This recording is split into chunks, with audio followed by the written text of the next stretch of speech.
रामो राजमणिः सदा विजयते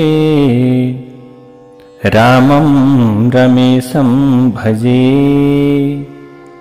रामेणाभिहता निशाचरचमू रामाय तस्मै नमः। रामान्नास्ति परायणं परतरं रामस्य दासोऽस्म्यहम्। रामो चित्तलयः सदा भवतु मे भो राम मामोद्धर। रामे चित्तलयः सदा भवतु मे भो राम मामोद्धर। यस्ता प्रकारको ज्यादै अप्रिय र मृत्यु जस्तै अत्यन्त कष्टदायक कुरालाई सुने पनि भगवान रामचन्द्रमा कुनै पनि प्रकारको विचलनता उत्पन्न भएन। भगवान रामचन्द्रले कैकेयीसँग भन्नुभयो, हजुरको अभिलाषा अवश्य पूर्ण गर्नेछु हे माताजी। महाराजको प्रतिज्ञा पूर्ण गर्नका लागि जट्टा र रुखका बोक्राको लुगालाई धारण गरेर अब चाहिँ म वनवास जानेछु। तर राजाले मसँग पहिले जस्तै गरेर प्रसन्न नभएर अथवा प्रसन्नता चाहिँ नहुनको कारण अथवा प्रसन्न भएर कुरा नगर्नुको कारणका विषयमा म यथार्थ रूपमा जान्न चाहन्छु हे माताजी। मैले यो सोधेको कुरामा हजुर नरिसाउनुहोस्, अवश्य म वनवास जानेछु। राजा मेरा पिताजी मेरो हितैषी गुरु र पिताजी हुनुहुन्छ। उहाँका सबै प्रकारका आज्ञाहरूलाई मैले निसङ्कोच पालना गर्न तयार छु हे माताजी। तर म राजाले मसँग भरतको राज्याभिषेकको कुरा गर्नुभएकै छैन। मसँग म हजुरको भनाइका आधारमा पनि आफ्नो भाइ भरतलाई यो राज्य, सीता, आफ्नो प्राण र समग्र सम्पत्ति प्रसन्नतापूर्वक दिन सक्दछु भने यदि राजा आफैले हजुरको कल्याणका लागि आज्ञा दिनुभयो भने त म प्रतिज्ञा पालन गर्दै त्यो कार्य अवश्य गर्नेछु। हजुरले मेरो तर्फबाट विश्वस्त बनाएर यी आफैलाई जलाइरहेका राजालाई आश्वासन दिनुहोस् हे माताजी। यी राजाले पृथ्वीतिर फर्किएर रुनुको कारण के हो? आजै राजाको आज्ञा अनुसार ज्यादै तीव्र गतिमा दौडने घोडामा सवार भएर भरतलाई यहाँ ल्याउन जानुपर्नेछ, अथवा राजा चाहिँ आजै भरतलाई लिएर आउने प्रकारको काम गर्नुहोस् हे महाराज। म पनि पिताको आज्ञालाई सहर्ष स्वीकार गर्दै 14 वर्षको वनवासका लागि तत्कालै दण्डकारण्य जान्छु। रामका यस्ता कुरालाई सुनेर कैकेयी ज्यादै प्रसन्न भइन्। उनी अब राम वनवास जाने कुरामा यथार्थ विश्वस्त भएकी हुनाले रामलाई चाँडै प्रेरणा दिँदै उनले भनिन्, तिमीले ठिक भन्यौ बाबु, यसै गर्नुपर्छ। भरतलाई उत्सुक भएकाले अथवा भरतलाई यहाँ ल्याउनका लागि ज्यादै तीव्र गति सम्पन्न घोडामा सवार भएर दूतहरू जानेछन्। तर तिमी वनवासमा जान ज्यादै उत्सुक भएकाले तिमी तत्कालै हिँड्न उचित हुन्छ बाबु। राजाले लज्जित भएर आफूले तिमीलाई केही नभने तापनि यसमा विचार गरिरहन आवश्यक छैन। तिमी यो नगरबाट वनवासमा जाने बित्तिकै तिम्रा पिताले स्नान र भोजन गर्नेछन्। कैकेयीका यस्ता कुरालाई सुनेपछि राजाले लामो लामो सास तान्दै धिक्कार छ, धिक्कार छ, यो कस्तो दुःख आइलाग्यो भनेर मूर्छित भएर सुन जडिएको पलङमा लड्न पुगे। त्यसै समयमा रामले राजालाई उठाएर बसाए अनि कैकेयीका वचनले ज्यादै घायल भएका राम अब वनवासमा जानका निम्ति उत्साहित हुँदै उहाँले कैकेयीसँग भन्नुभयो, म संसारमा धनको उपासक भएर रहन चाहन्न। मैले ऋषिको जस्तै निर्मल धर्म पालन गरेको कुरामा हजुर विश्वस्त हुनुहोस् हे माताजी। अब आफ्नो पिताको कल्याण हुने जुनसुकै कार्य पनि म अवश्य गर्नेछु। आफ्नो पिताको आज्ञा पालन ज्यादै महत्त्वपूर्ण धर्म हो। हुन त पिताजीले मलाई भन्नुभएको छैन, तर पनि हे माता, हे कैकेयी, हजुरकै भनाइलाई आधार मानेर 14 वर्ष वनवासका लागि म मनुष्यविहीन वनमा जानेछु, जङ्गलमा जानेछु। हजुरको ममा पूर्ण अधिकार रहेको हुनाले म हजुरका सबै आज्ञा पालनहरू गर्न तयार छु। अब तर हजुरले मलाई नभनेर यो कार्यका लागि मेरो पितालाई धेरै कष्ट दिनुभयो। यसबाट हजुरले ममा कुनै गुण नदेखेको अनुभूति हुन्छ। म आफ्नै माता कौशल्याको आज्ञा लिएर तथा सीतालाई सम्झाएर विशाल दण्डकारण्यमा जानेछु। भरतले यो राज्यको पालन र पिताको सेवा गरून्, किनकि यो सनातन धर्म हो। रामका यस्ता कुरालाई सुनेर राजा दशरथ ज्यादै दुखी भएकाले शोकले केही बोल्न नसके तापनि डाको छोडेर रुन थाले।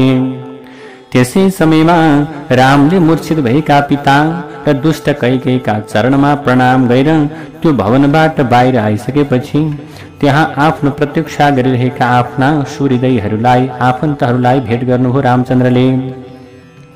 यसरी अन्याय भएको देखेर लक्ष्मण ज्यादै रिसाएका भए तापनि आँखा भरि आँसु पार्दै उनी पनि चुपचाप रामको पछि पछि लागे।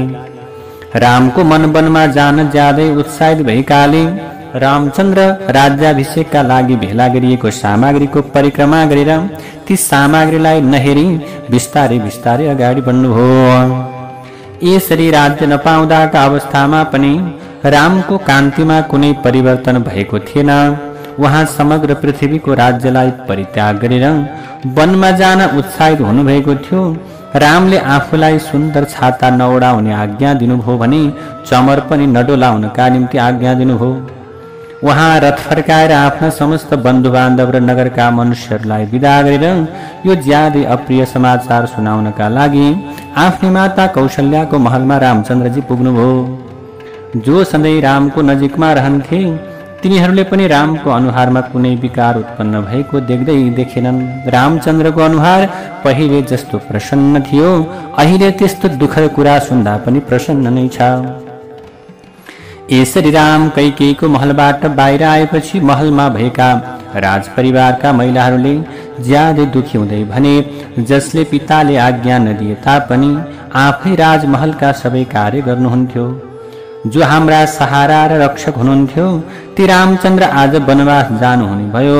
ती रामचन्द्र जन्मैदेखि हामीसँग पनि आफ्नी माता कौशल्यासँग जस्तै व्यवहार गर्नुहुन्थ्यो, जो ज्यादै कठोर कुरा सुन्दा पनि कहिल्यै रिसाउनु हुँदैनथ्यो, अरूको मन दुख्ने कुरा गर्नुहुन्थेन र जसले रिसाएका मनुष्यहरूलाई पनि प्रसन्न गराउनुहुन्थ्यो, ती राम आज यहाँबाट वन जानुहुने भयो। राजाको बुद्धि विपरीत हुनु ज्यादै आश्चर्यजनक कुरा हो।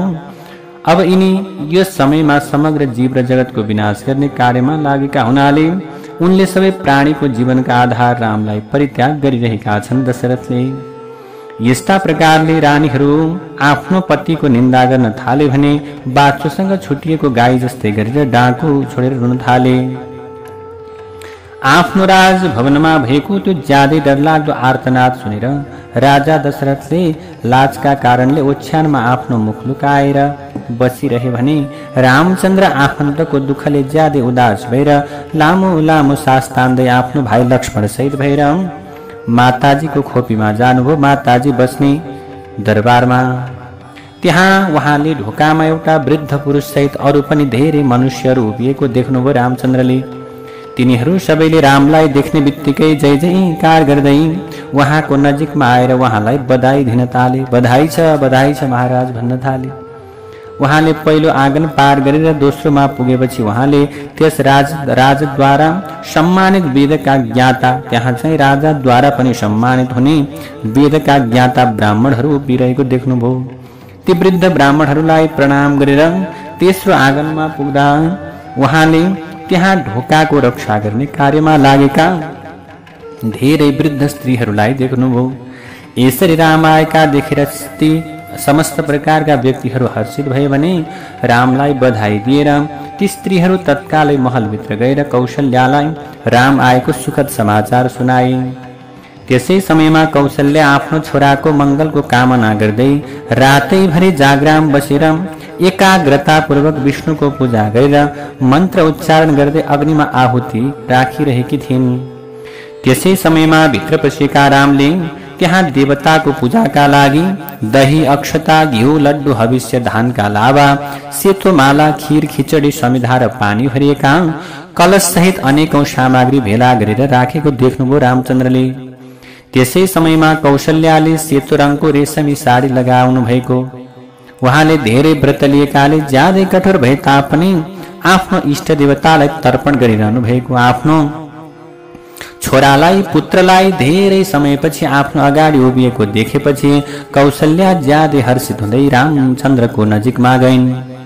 रामले आफ्नो नजिकमा आएकी माताका चरणमा प्रणाम गरे भने कौशल्याले उनलाई दुवै हातले तानेर अङ्कमाल गरिन्। यसरी कौशल्याले आफ्नो छोरा रामसँग भनिन्, अब तिमी बाबु ज्यादै धार्मिक स्वभावका छौ। तिमीले वृद्ध र महात्मा राजर्षिहरूको जस्तै आयु, कृति र कुलका लागि उचित धर्म प्राप्त गर छोरा। अब तिमीले यहाँबाट गएर आफ्नो प्रतिज्ञामा सधैँ अटल रहने पिताको दर्शन गर। ती धर्मात्मा राजाले आजैको दिनमा युवराजको पदमा तिम्रो राज्याभिषेक गर्नेछन् बाबु। पिताजीले राज्याभिषेक गराउनु हुनेछ। यस्ता कुरा गरिसकेपछि कौशल्याले अब रामचन्द्रलाई बस्ने आसन दिएर भोजन गर भनेपछि भोजनका लागि आमन्त्रित भएका रामले त्यो आसनको स्पर्श मात्रै गर्दै आफ्नी मातालाई केही बताउने प्रयास गर्न थाल्नुभयो। रामचन्द्र स्वभावैले विनयशील भएकाले माताको गौरवका कारणले उहाँलाई अगाडि नतमस्तक हुनुभएको थियो। उहाँले दण्डकारण्यमा जानुपर्ने भएकाले माताको आज्ञा लिने प्रयासमा लागिरहेको हुनाले रामचन्द्रले भन्नुभयो, आमा हजुरमाथि ज्यादै ठूलो सङ्कट आएको कुरा हजुरलाई ज्ञान नभएकाले हजुर मेरो कुरा ध्यानपूर्वक सुन्नुहोस् आमा। त्यो सुनेर हजुर सीता र लक्ष्मण पनि धेरै दुखी हुने भए तापनि मैले त्यो कुरा आमा हजुरका अगाडि बताउँछु। रामचन्द्र भन्नुहुन्छ, अब म दण्डकारण्यमा जाने भएकाले मलाई यस प्रकारको बहुमूल्य आसनको कुनै आवश्यकता छैन हे मेरी आमा, किनकि अब मैले कुशको पिर्कामा बस्ने समय आएको छ। म राज्य भोग सहितका वस्तुलाई परित्याग गरेर ऋषिले जस्तै गरेर कुशको गुन्द्रीमा बसेर कन्दमूल र फलले जीवन निर्वाह गर्दै 14 वर्ष मनुष्यविहीन वनमा बस्नेछु हे आमा। अब म जंगल जानेछु। राजाले भरतलाई युवराज बनाउने तथा मलाई तपस्वी बनाएर वनमा पठाउने निश्चय गरिसकेका हुनाले म 14 वर्ष मनुष्यविहीन वनमा बसेर वनमा सहज रूपमा उपलब्ध हुने रुखका बोक्रा धारण गरेर कन्दमूल खाएर आफ्नो जीवनलाई निर्वाह गर्नेछु। यस्ता प्रकारका ज्यादै अप्रिय कुरा सुनेपछि कौशल्या बन्चरोले काटेको सालको रुख जस्तै गरेर मूर्छित भएर भुइँमा लडिन्। जसले जीवनमा कहिल्यै दुःखको अनुभूति गरेकी छैनन्, जो दुःख भोग्ने अथवा भोग्न योग्य पनि छैनन्, ती कौशल्या भुइँमा लडेकी देखेर रामले हातको सहारा दिएर उठाएर उनको शरीरमा लागेको धुलो आफ्नो हातले पुछिदिनुभयो। आफ्नी माताको जीवनमा पहिले सुखै सुख भएकाले त्यसै समयमा दुःख आइलागेको हुनाले उहाँले ज्यादै व्याकुल हुने लक्ष्मणका अगाडि रामसँग अब कौशल्याले भन्न थाल्दछिन्, छोरा यदि तिम्रो जन्म नहुँदो हो त मलाई एउटै कुराको चिन्ता हुने थियो, तर आज मलाई धेरै ठूलो दुःख आइलाग्यो छोरा, किनकि सन्तान विहीनलाई मेरो सन्तान भएन भन्ने एउटा मात्र मानसिक चिन्ता हुन्छ। पतिको आधिपत्य रहँदाका अवस्थामा एउटी जेठी पत्नीले जुन सुख पाउनु पर्ने थियो त्यो मलाई प्राप्त हुन सकेन। अहिलेसम्म म छोराले राज्य गर्दाका अवस्थामा मलाई सबै प्रकारको सुख प्राप्त हुनेछ भन्ने आशामा जीवित भइरहेकी थिएँ। छोरा हे बाबु, मैले जेठी रानी भएर पनि आफ्नो हृदय छिया बनाइदिने कान्छी सौतिनी अथवा कान्छी सौताका अनेकौं प्रकारका अप्रिय कुराहरू सुन्नु पर्नेछ। एउटी महिलाका लागि यो भन्दा ठूलो दुःख अरू केही पनि हुन सक्दैन। यसै कारण अब मेरो शोक र विलापको कहिले अन्त हुने छैन बाबु। तिम्रो नजिकमा हुँदा पनि म सौताबाट तिरस्कृत भएकी थिएँ भने तिमी वन गएपछि छोरा मेरो मृत्यु निश्चित छ, म त बाँच्न सक्दिन। मलाई पतिले सधैँ तिरस्कार मात्र गरे भने म कैकेयीकी दासीहरू भन्दा पनि तल्लो स्तरकी हुनेछु। जसले मेरो सेवा गरिरहेका छन् तिनीहरूले पनि कैकेयीका छोरालाई देखेर मेरो सेवा गर्न छाड्नेछन्। यस्ता प्रकारको अवस्थामा म सधैँ रिसाहा स्वभावका कारणले कटु वचन अथवा खराब प्रकारको वचन कटु वचन कटु वक्तव्य बोल्ने ती कैकेयीको मुख हेर्न असमर्थ हुनेछु छोरा। बाबु, अहिलेसम्म त मैले मेरो दुःख हट्ने आशा मारेकी थिइनँ। अब यो बुढेसकालमा वृद्ध अवस्थामा यसरी सौताको तिरस्कार र त्यसबाट हुने दुःख सहन गर्ने साहस ममा छैन छोरा।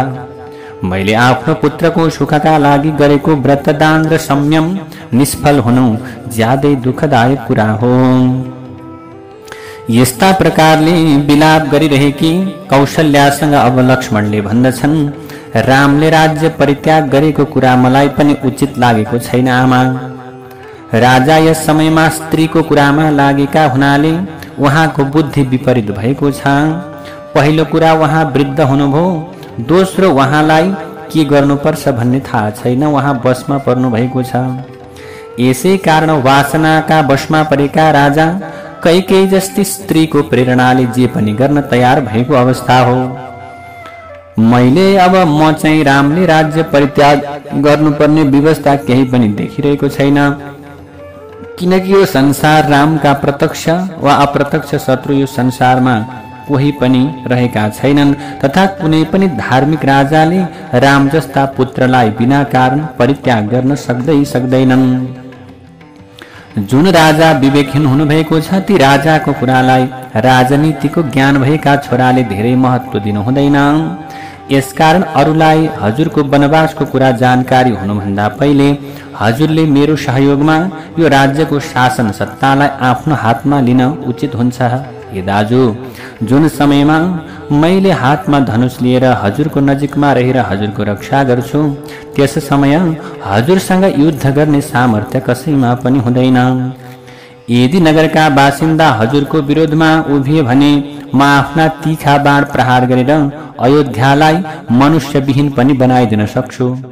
जसले भरतको पक्ष लिन्छन् म तिनीहरू सबैको वध गरिदिन सक्छु, किनकि जो ज्यादै नम्र हुन्छ त्यसलाई सबैले तिरस्कार गर्छन्। हे दाजु, यदि कैकेयीबाट प्रोत्साहित भएर पिताजी हाम्रा शत्रु हुनुभएको हो भने हामीले पनि ममता त्यागेर उहाँलाई बन्दी बनाउनु पर्छ अथवा सोही प्रकारको कारबाही गर्नुपर्छ। किनकि यदि गुरुले पनि अहंकारको बसमा परेर आफ्नो कर्तव्य बिर्सनुभयो भने उनलाई पनि दण्ड दिन जरुरी हुन्छ। राजाले कुन न्यायका आधारमा हजुरलाई न्यायसङ्गत रूपमा प्राप्त भएको राज्य अहिले कैकेयीलाई दिन लाग्नु भएको हो? उहाँका अथवा भनौँ उहाँमा हामी र हामीप्रति वैरभाव राखेर, हाम्रो परिवारप्रति वैरभाव राखेर भरतलाई राज्य दिने साहस कहाँबाट प्राप्त भयो? यदि रामचन्द्र धेरै दन्किएको आगोमा वा ज्यादै डरलाग्दो वनमा पस्न लाग्नुभयो भने म उहाँभन्दा पहिले त्यसमा पस्छु। हे मेरो पिताजी अथवा हे मेरो दाजु, हजुर चाहिँ जब अग्निमा पस्नुपर्ने अवस्था आयो भने त्यो भन्दा पहिले म पस्छु। यस समयमा हजुर, हे माताजी, हजुर राम तथा अरू सबैले मेरो पराक्रम हेरुन्। जसरी सूर्यले उदाएर अन्धकार हटाउँछन् त्यसै गरी म पनि आफ्नो शक्तिले हजुरका सबै दुःखहरू नष्ट गरिदिन्छु। हे माता, जो कैकेयीमा ज्यादै आसक्त भएर अविवेकी बन्नु भएको छ ती वृद्ध पिताजीको अवश्य पनि मैले के गर्नेछु, उहाँलाई सोही अनुसारको कुरा सम्झाउन सक्नेछु। लक्ष्मणका यस्ता कुरा सुनेपछि कौशल्याले रामसँग भनिन्, तिमीले आफ्नो भाइ लक्ष्मणका सबै कुरा सुन्यौ, अब तिमीलाई जे ठीक लाग्छ त्यही गर। बाबु, मेरी सौताका अन्यायपूर्ण कुरा सुनेर म ज्यादै शोकाकुल भएकी मातालाई छाडेर छोरा तिमीले यहाँबाट जान ठीक हुँदैन, उचित हुँदैन। तिमी धर्मका ज्ञाता भएकाले तिमीले यही नै बसेर मेरो सेवा गर्न ठीक हुन्छ, उचित हुन्छ। बाबु, आफ्नो घरमा नियमपूर्वक बसेर आफ्नी माताको सेवा गर्ने कश्यप उत्तम तपस्या सम्पन्न भएर स्वर्ग गएका थिए। जुन गौरवका कारणले राजा के छन् सबैका लागि पूजनीय छन्, त्यसै गरी म पनि पूजनीय भएकाले म तिमीलाई वनमा जाने आज्ञा दिन सक्दिन। बाबु, यसै कारण तिमी वनमा जानु हुँदैन, वनमा जानु ठिक छैन, वनमा जानु उचित छैन, उचित हुँदैन पनि। तिमीसँग बसेर छेसको खान पनि मेरो लागि कल्याणदायक हुन्छ, तर तिमीसँग अलग भएपछि मेरा लागि सुख यो जीवनको कुनै औचित्य नै छैन। बाबु, यदि तिमी मलाई छाडेर वनवासमा गयौ भने म उपवास बसेर आफ्नो प्राणलाई परित्याग गरिदिन्छु। यदि यसो भयो भने तिमीले संसारमा नरक जस्तै दुःख पाउनेछौ। छोरा, तिमीलाई ब्रह्म हत्याको पाप लाग्नेछ। आफ्नी माता कौशल्याका यस्ता कुरा सुनेपछि अब रामचन्द्रले अत्यन्त मधुर स्वरमा भन्नुभयो, हे आमा, हजुरको शरणमा परेर हजुरलाई प्रसन्न गराउन चाहन्छु। ममा आफ्नो पिताको आज्ञालाई अवज्ञा गर्ने सामर्थ्य नरहेकाले म वनमा जानुपर्छ। आमा, महर्षि कण्डुले आफ्नो पिताको आज्ञा पालन गर्ने सिलसिलामा अधर्म भएको सम्झे तापनि सोही प्रकारको कर्म गरेका थिए। हाम्रो कुलमा पहिले राजा सगरका पुत्र पिताको आज्ञा पालन गर्ने सिलसिलामा पृथ्वी खण्ड जलेर नष्ट भएका थिए। जमदग्निका पुत्र परशुरामले आफ्नो पिताको आज्ञा पालन गर्नका लागि वनमा वनचरुले आफ्नी माता रेणुकाको घाँटीलाई छेदन गरेका थिए। यी र यस्ता धेरै मनुष्यले ज्यादै उत्साहपूर्वक आफ्नो पिताको आज्ञा पालन गरेका थिए। यसै कारण म पनि आफ्नो पिताको आज्ञा पालन गर्छु। मैले हजुरको चाहना विपरीत कुनै पनि नयाँ कुरा बताएको होइन। यस प्रकारको कार्य प्राचीन कालमा धर्मात्मा पुरुषहरूले अथवा धर्मात्मा व्यक्तिहरूले पनि गरेका हुनाले म उहाँहरूको अनुसरण गर्छु। मैले यो संसारका सबैका लागि अथवा यो संसारमा सबैका लागि अनुकूल हुने कार्य गर्न लागेको हुँ। किनकि आफ्नो पिताको आज्ञा पालन गर्ने कुनै पनि मनुष्य धर्मभ्रष्ट हुँदैन। आफ्नी मातासँग यस्ता प्रकारका कुरा गरिसकेपछि रामले लक्ष्मणसँग भन्नुभयो, बाबु भाइ, तिमीले ममा जुन प्रेम राख्दछौ त्यो म जान्दछु। तिम्रो पराक्रम, धैर्यता र सहन नसकिने त्यसको पनि मलाई राम्रो ज्ञान छ। यस समयमा मेरो अभिप्राय बुझ्न नसकेर मेरी माता धेरै दुखी हुनुभएको छ। संसारमा धर्म सबैभन्दा उत्तम हुन्छ भने धर्म नै सत्यको आधारशिला हो। यसकारण पिताको यो वचन पनि धर्ममा आधारित भएका हुनाले अब के छ त भने ज्यादै उत्तम छ। यसकारण धर्मको आश्रयमा रहने मनुष्यले जस्तो सुकै अवस्थामा पिता, माता वा ब्राह्मणको आज्ञा पालन गर्ने प्रतिज्ञा गरेर त्यसलाई असत्य बनाउनु हुन्न। त्यसैले अब म पिताको आज्ञालाई उल्लङ्घन गर्न सक्दिनँ, किनकि पिताले भनेपछि मात्र कैकेयीले मलाई वनमा जाने आज्ञा दिएकी हुन्। यसै कारण केवल क्षेत्रीय धर्म अवलम्बन गर्ने यो बुद्धि परित्याग गरेर धर्ममा आधारित हुँदै मेरो विचार अनुसारको कार्य गर। हे भाइ, आफ्नो भाइ लक्ष्मणसँग यस्ता कुरा गरेपछि रामले हात जोडेर कौशल्यालाई प्रणाम गर्दै भन्नुभयो, म यहाँबाट वनमा जानेछु। यसका लागि हजुरले आज्ञा दिएर स्वस्ति वाचन गराउनुहोस् हे माताजी। जसरी प्राचीन कालमा राजर्षि ययाति स्वर्गलोक परित्याग गरेर फेरि पृथ्वीमा आएका थिए, त्यसै गरी म पनि आफ्नो प्रतिज्ञा पूरा गरेर फेरि अयोध्यामा आउनेछु। हजुरले, मैले, सीताले, लक्ष्मणले र माता सुमित्राले पनि पिताको आज्ञा पालन गर्नु हाम्रो सनातन धर्म हो। यो राज्याभिषेकको सामग्री लगेर राखिदिनुहोस्। आफ्नो मनमा भएको दुःखलाई परित्याग गरेर मलाई वनमा जाने आज्ञा दिनुहोस् हे माताजी। रामका यस्ता कुरालाई सुनेर कौशल्या अब रुँदै रुँदै भन्दछिन्, बाबु, म तिमीलाई वनमा जाने आज्ञा दिन सक्दिन। आफ्नी माताका यस्ता कुरा सुनेपछि वनमा जाने निश्चय गरिसकेकाले रामले भन्नुभयो, महाराज, हामी सबैका गुरु, राजा र पिता हुनुका साथै हामीले सम्मान गर्नुपर्ने पुरुष हुनुहुन्छ। पिताजी, उहाँले रिसले, हर्षले वा कामबाट अभिप्रेरित भएर जस्तो सुकै आज्ञा दिए तापनि हामीले आफ्नो धर्म सम्झेर त्यो पालन गर्नुपर्छ। यसकारण म आफ्नो पिताको आज्ञा पालन गर्न प्रतिबद्ध छु। ती धर्मका प्रवर्तक राजा अहिले पनि जीवित छन् तथा उनले आफ्नो धर्ममय मार्ग परित्याग गरिरहेका छैनन्। यसकारण हे आमा, हे माता, हजुरले मलाई वनमा जाने आज्ञा दिँदै हाम्रा लागि स्वस्ति वाचन गराउनुहोस्। यो संसारको राज्य प्राप्तिका लागि आफ्नो धर्मलाई परित्याग गर्नु हुँदैन। यो जीवन धेरै समयसम्म नरहने भएकाले यसका लागि अधर्मका आधारमा यो तुच्छ पृथ्वीको राज्य लिनका निम्ति उचित हुँदैन भनेर आफ्नी माताजीलाई बारम्बार के गर्नुभयो, रामचन्द्रले निवेदन गर्नुभयो। रामाय रामभद्राय रामचन्द्राय वेधसे रघुनाथाय नाथाय सीतायाः पतये नमः।